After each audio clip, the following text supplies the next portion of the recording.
Notre feuilleton maintenant, et cette semaine on revient sur une des plus sévères défaites de l'histoire de France, Waterloo, qui a provoqué la chute de Napoléon. C'était il y a 200 ans. Le bicentenaire sera d'ailleurs marqué par un grand spectacle, une reconstitution avec 6000 passionnés d'histoire. Mais aujourd'hui, le champ de bataille est bien calme, paisible même. La nature y a repris ses droits. Waterloo, pleine de souvenirs. Épisode 1, c'est signé François Bodonnet, Olivier Billot, Frédéric Furnémont et Bertrand Catrice. En ce début d'été, un léger vent chaud souffle sur la campagne belge. Difficile d'imaginer que cette plaine, il y a 200 ans jour pour jour, a été le théâtre d'un immense massacre, la bataille de Waterloo.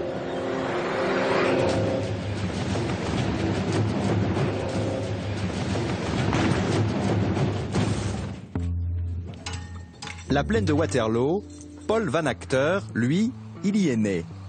Comme son père et comme son grand-père, depuis 3 générations donc, au pied de la butte du Lion, symbole de la bataille, cette famille d'agriculteurs fait pousser du blé sur l'histoire. Ah, c'est sûr que cultiver des champs sur le champ de bataille, c'est un peu différent. C'est pas comme une plaine en France où il s'est rien passé. Ici, il s'est passé plein de choses. On n'a pas cette hantise tout le temps dans la tête de se dire, bon, il y a eu tant de morts, mais c'est vrai que il y a un ressenti de quelque chose, c'est évident. D'autant que Paul a un peu le sentiment que la bataille, elle ne veut pas qu'on l'oublie. Alors, elle se manifeste à sa façon. On trouve parfois dans les champs des petites balles de mousquet comme ça. C'est des balles anglaises, françaises, je ne sais pas. Il y en a une ici qui a eu un impact sûrement sur quelque chose, celle-là aussi. J'espère que c'est pas dans le corps d'un humain. Mais j'ai aussi autre chose à vous montrer dans l'affaire. Bon, je vais vous montrer la porte, une porte qui probablement a eu quelques impacts de balles. Je ne sais pas c'est quel tireur, mais enfin, vous voyez, ça correspond à une petite balle comme ça qui a traversé, à mon avis, 2, 3, 4, 5 reprises. Toute la cour était occupée par des soldats qui se tiraient dessus, qui se battaient. Oui, c'était énorme.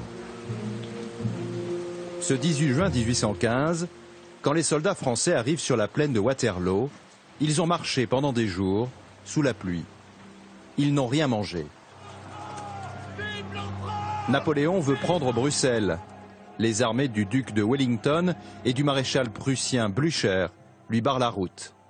L'empereur, vieilli, malade, multiplie les erreurs tactiques. Bernard Coppens est historien. Selon lui, Napoléon n'avait même pas correctement reconnu le champ de bataille. Les troupes anglaises étaient entièrement cachées à la vue. Napoléon ne savait pas où étaient les troupes ennemies. Et ça, c'est vraiment une caractéristique de Wellington, c'est qu'il cachait ses troupes, alors que généralement les autres avant étalaient leurs troupes et puis on y allait joyeusement comme ça. Quant au combat, ils vont commencer au mauvais moment, à la suite d'une faute d'un général français.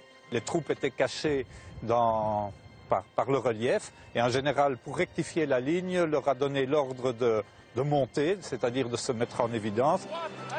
À ce moment-là, les Anglais ont cru que l'attaque commençait et ils ont ouvert le feu. Dans 4 jours, la plaine de Waterloo va de nouveau résonner de coups de canon.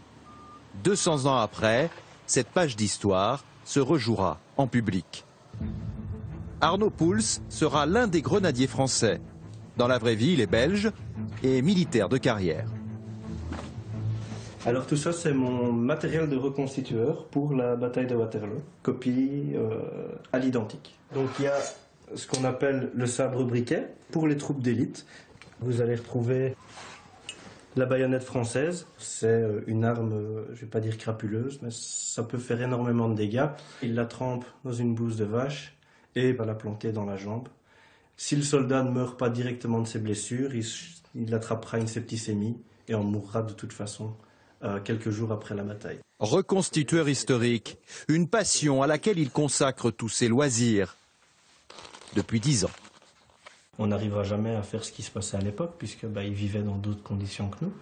Mais le but, c'est d'arriver le plus proche possible de la réalité, avec des uniformes qui correspondent et qui veulent signifier quelque chose.